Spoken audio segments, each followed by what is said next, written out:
We Brits are a nation of food lovers. Oh my goodness! Hello. Our supermarkets are jam-packed with products from every corner of the globe. Konnichiwa!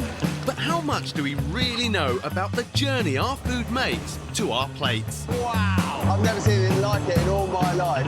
Oh!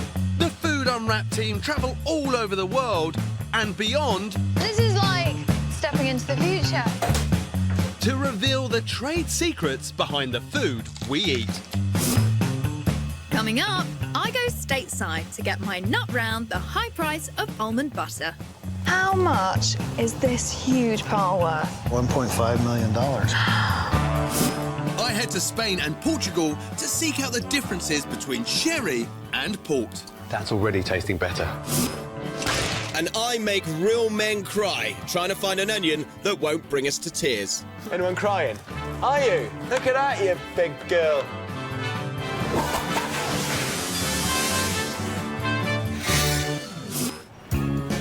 First, almond butter. I love the stuff, but at around £4 for a small jar, I don't love the price. Would you like to try? My favourite spread is considerably more expensive than cashew nut butter, even though almonds tend to be cheaper than cashews. Good. It just doesn't add up to me. How come, if these nuts are cheaper than those nuts, why is this almond butter more expensive than the cashew nut butter? Is it something to do with the process? I don't know. No idea, it doesn't make any sense. Are we shelling out too much? To get to the bottom of the baffling price of almonds, I'm heading to California, as that's where 80% of the world's almonds are grown. As soon as I arrive, I can see the Golden State is looking decidedly brown, thanks to the worst drought in 500 years. I'm standing on a dry reservoir bed. Apparently, this lake has got only about 40% of the water that it usually has in it, and that water should kind of usually come right up to about there, over my head. There's no denying that all of this has got to have some impact on the farmers in this area. As I continue my journey across northern California to the almond ranch, I pass whole fields of dead nut trees. But as I get closer to my destination, the drought just seems to disappear. There are an awful lot of almonds around here. So many almonds. I'm meeting almond grower David Phippen. Farming has been in his family for 3 generations. Hi! How you David? doing? Glad to meet you. On first look, it seems his trees aren't affected by the drought. So how hard is it for you as an almond farmer when the state has been in drought? So where we're standing is probably one of the most water-rich areas in the state. But there are some orchards in California that have died because there wasn't adequate water for them. Really? The whole orchard? Yep. Wiped out? They just wiped it out. But David is lucky. Unlike some Californian farmers, he's able to pump water straight out of the ground. You've got so many almond trees. And access to groundwater is the key to his success, as every single kilo of almonds needs a staggering 5,000 kilos of water. So, Kate, this is the machine that shakes the nuts off the tree. It's raining almonds. You can kind of feel the ground shake a little bit when he goes. I may be in almond heaven, but I'm here to get to the bottom of the perplexing price of nuts. I want to know why your almonds are so expensive. Almonds are a deciduous fruit tree, so they need to be chilled in the wintertime. And because we haven't had a lot of snow and rainy weather, unfortunately, just due to the forces of nature, we're producing less of a crop, not more. So the climate is affecting almond yields, and when there's a limited amount of nuts and lots of buyers, prices rocket. Is that an almond mountain? Yeah. Across the globe, we're eating 10 times more Californian almonds than we were a decade ago. And David has a pretty sizable nut store ready for market. Look at this. Gosh, it goes all the way back there. It is colossal. A lot of truckloads. So how much is this huge pile worth? $1.5 million, possibly. David, this is a gold wine you're sitting on. Later, I find out that David's luck may have run out as the almond market takes a tumble. Does this mean that you've got a lot of almonds on your hands right now? Yes. Next, fortified wine. Could you tell me what fortified wine is? I'm looking at a bottle of sherry here. What makes it so strong? It's the fermentation, double fermentation or something like that. I can't remember. And what's the difference between port and sherry? Not quite sure. These fortified wines are like 17%, 18%. There's no actual anything added to them to create the alcohol. It's just a fermentation and a brewing process that creates it. No actual anything added to create the alcohol. That's odd. A quick look online suggests sherry and port are made by adding brandy to wine. Can it really be as simple as that? Matt's down the local, seeing if he can create his own fortified wine. Starting with port. Okay, so you've got brandy. Brandy, right. So no luck with port. What about its Spanish rival, sherry? Now this is white wine. Let's put a dark spirit in there.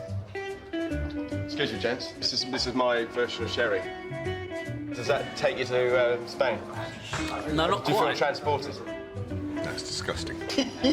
I mean, how many shades of disgusting do you want? I wouldn't give up the day job just yet, Matt. Clearly, there's more to fortified wine than meets the eye. To find out how the experts do it, I'm heading to the Spanish town of Jerez, the home of sherry. And as I've arrived at night, there's only one place to start my quest. And happily, it's sherry o'clock. Seems to be so many. Can I have one of each? All of them? Okay. Gracias. Back home, sherry's generally seen as a sweet drink your granny brings out every Christmas time. But that doesn't seem to be the case over here. Cheers. This bar serves up no fewer than 7 distinctive types of sherry, from the ultra-dry Fino Yeah, that's great, isn't it? to the darker, super sweet Pedro Jimenez. It tastes like raisins. Wow. Cheers, everyone. Cheers to your health. But I still don't know how they mix brandy and wine to make it taste so good. So the next morning, I'm off to the place that produces Spain's favourite sherry.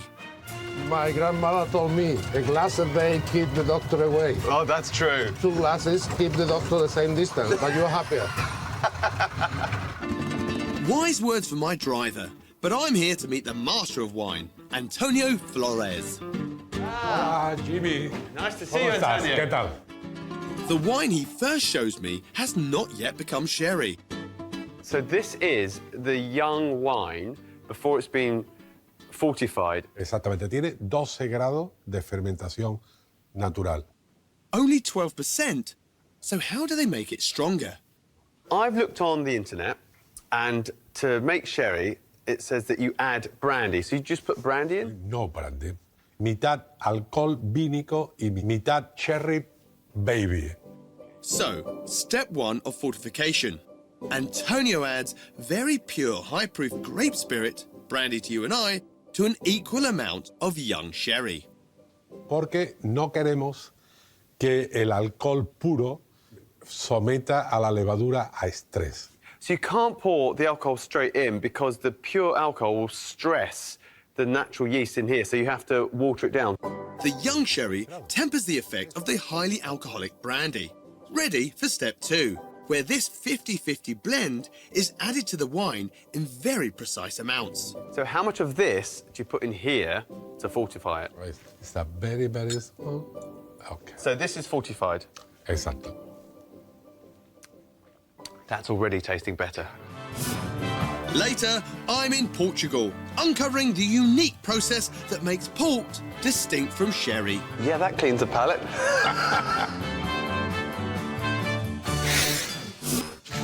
Next, onions. It's not cold, it's all these onions. Have you got any onions that won't make me cry? A red one's better, or do you know? So I can't choose a particular onion that's going to help with a tear. I'm going to take on the mighty onion with some mixed martial arts fighters and road test some of the most popular anti-tear tricks. Oh, Matt Eddie. Nice to meet you. Nice to meet you. Now, Steve, listen, I want to make some tough guys cry. Sounds good to me. Introducing the 3 contenders. Extreme cage fighters, Ephraim, Jake and Carl. They may be adept in boxing, jiu-jitsu and all that, but can they remain dry-eyed when they enter the cage to take on the onion? In each round, these hard men will chop an onion using supposedly well-known techniques to combat the waterworks. Stick the spoon in your mouth, stick the bread in your mouth and the matchstick, get chopping.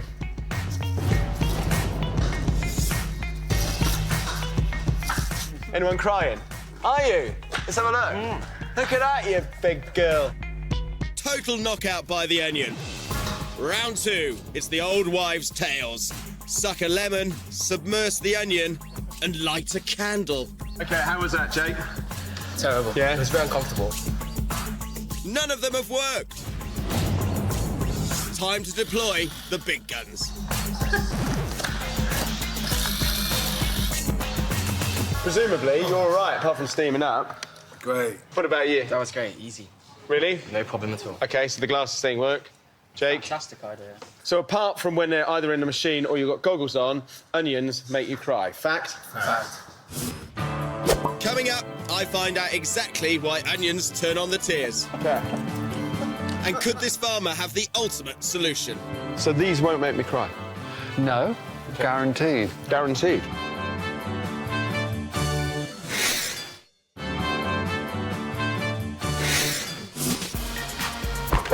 Back to onions. No matter how tough you are, we all end up in tears. Look at that, you big girl. So why do onions turn on the waterworks? I've come to meet farmer and oracle of the onion, Alistair Findlay. Alistair.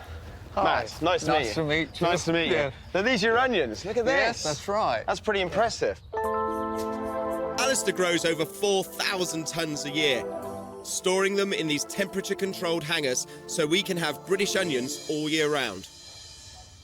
So why does an onion make you cry? It's a self-defense mechanism that the onion's got. It wants to prevent you from eating it, and by causing you to cry, you're not going to be quite so keen on it. So how do these pesky onions do it? Now, I was always told that if you cut through the root, that's the bit that makes you cry. It all makes you cry. Really? So that's rubbish? Every single cell is packed with sulfur compounds. OK.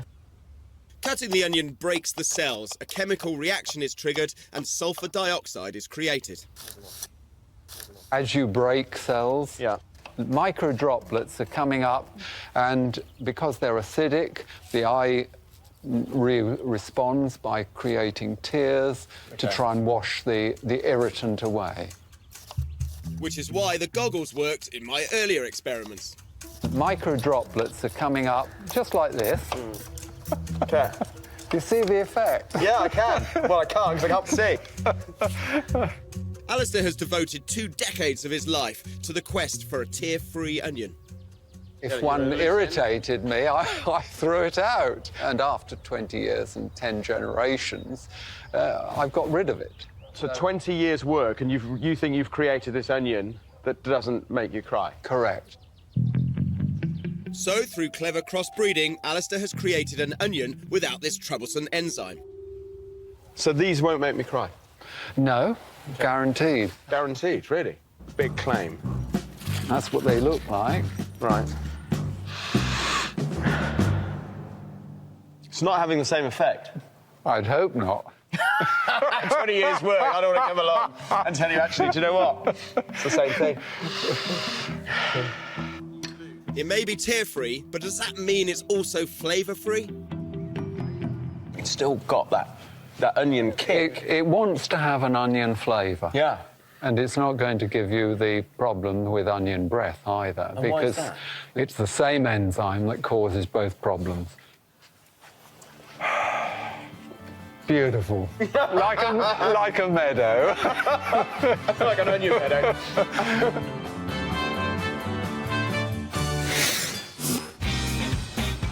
I've been trying to work out why almond butter costs considerably more than its nutty cousins.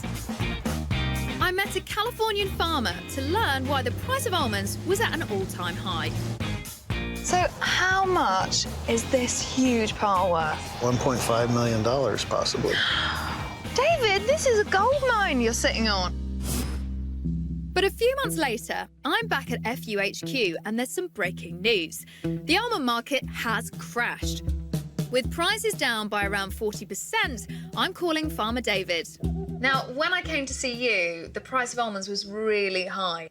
Yeah, since then, we saw that consumers demand less of our crop when we have it at record high prices, and so shipments were down. On top of this drop in demand, the weather in California finally changed, with an unusually cold and wet winter, making for a bumper almond harvest. Does this mean that you've got a lot of almonds on your hands right now? Yes, we have more in the buildings right now than I'd like to have, and I'd like to be shipping. You can see behind me there are lots and lots of bins of almonds if you pan down the warehouse. Oh my word, are those all full of almonds? Yeah, every one of those bins holds about 2,200 pounds of almonds. This really goes to show just how volatile food prices can be. But I'm wondering if what's bad news for David's wallet could be better news for almond butter lovers. So I've headed to Cornwall to meet the owner of one of the UK's largest almond butter manufacturers, John Carley. Good morning. Hi, John. Nice to see you. Kate. Come on in, come on in. So we're going to butter some nuts? We are indeed, yeah. Brilliant. Yes. Aha, you made it, well done. This factory makes various seed and nut butters, but it's almonds I'm most interested in. Very good. It's a good 10 kilos of nuts, I reckon. Making almond butter couldn't be simpler. Almonds are the one and only ingredient. They get milled. They're like breadcrumbs. Yeah. Until they turn into a butter that I can spread on my toast. Ooh. Now we're talking. Mmm. Oh, that's like marzipan butter. Yeah. I love that. It may be delicious, but as far as I'm concerned, still expensive despite the plummeting price of almonds. In California, Yeah. I spoke to my mate David over there. He's sat on a warehouse full of nuts and he's just having to sell them at, rock bottom prices. So are we going to see that kind of trickle-down effect when it comes to buying a jar of nut butter from you? Inevitably, in the end, we will. We would bring our price down. But when that'll happen, I couldn't really say. So for us almond butter lovers, it remains to be seen exactly when prices will drop and by how much. Cashew nut butter is another of John's products, so if anyone can help me get to the bottom of the difference in price between almond and cashew butter, it's him. One thing I don't understand is the fact that when I buy almonds, they're usually cheaper than cashew nuts. However, almond butter is always more expensive than cashew nut butter. Why is that? People have often noticed that and asked me the same question. With cashew nuts, it's a nasty process shelling cashew nuts. They're aiming to get the whole nuts. When they fail to do so and these get broken, they're ideal for us because they're that much cheaper. That's the difference. That's the difference, yeah. So whole cashews are harder to come by, meaning we pay top dollar. But cashew butter can be made using the cheaper broken nuts. It seems nut economics do add up after all. Earlier, I learned they do add a special type of brandy to white wine to make sherry. So how much of this do you put in here to fortify it? It's a very, very small. Okay. That's it. But it's not just the local grapes and brandy that makes this drink unique. Antonio shows me the complex aging process sherry goes through. Estamos ante nuestro sistema de envejecimiento, el sistema de criadera y solera. The Solera system is a blending process used to age sherry, so that the finished product is a mixture of different ages. Es un sistema dinámico, donde el vino no permanece estático como el sistema de añada, sino que se va moviendo. So the bottom barrel, that's the oldest sherry. You take a quarter of that and you put it in here, and that goes to bottling. Exacto. That leaves a gap. Then you fill it with that one, and it goes on and on. And then the fresh stuff goes at the top. Exacto. Una pequeña parte de ese tío Pepe de hace 180 años. That is incredible. So that's why sherry doesn't have a year on its label, because every bottle is a mixture of many different vintages. And knowing some drops are centuries old, I better not waste any. I think that's my cue to leave. I now know the secrets of sherry, but what about its greatest rival? I hop into the food Unwrapped-mobile and drive to the Douro Valley in Portugal. A lush paradise where all the grapes for port are grown. But what I really want to know is, how does it differ from sherry? Hi there, you must be David. Good morning. Pleased to meet you. Welcome to the Douro Valley. I'm with head winemaker David Guimarães. Like sherry, port is made from wine, but unlike sherry, it's usually made with red grapes. So how do they boost the alcohol content here? The big difference is that halfway through the fermentation, when half of the sugar has been converted into alcohol, and that is when we add a neutral grape spirit. Stop it halfway Stop the through. fermentation. And that keeps the sweetness, does it? And that keeps the sweetness. And that's the key difference. Instead of waiting till the wine is completely fermented, as with sherry, the Portuguese add their brandy halfway through. So here we have a glass of the neutral grape spirit. This is at 77%. Yeah, that cleans the palate. Adding the high-proof brandy direct into the fermenting wine kills the yeast. This means not all the sugar's converted to alcohol, resulting in a sweeter taste. Yeah, that's great, isn't it? But David tells me there's another distinction between sherry and port. I need to visit one of the region's oldest port houses in the city of Porto to find out more. Hi, I'm Jimmy. Good afternoon, Jimmy. Welcome to Taylor's Port. Great, I can't wait to taste it. Managing Director Adrian Bridge leads me straight to the good stuff. This is the very top selection, if you like, which we decide after the harvest that we're going to bottle. Unlike sherry, the very best years are selected to be vintage ports with a year on the label, just like wine. In the other non-vintage years, port is, well, just port. Vintage port is made by aging in a bottle. Now, this particular one, for example, is from 2008. This will actually probably end up in the supermarket. So while you can count on consistency with sherry, for port, you can choose to splash out on something a bit special. Wow. How about that? That is delicious.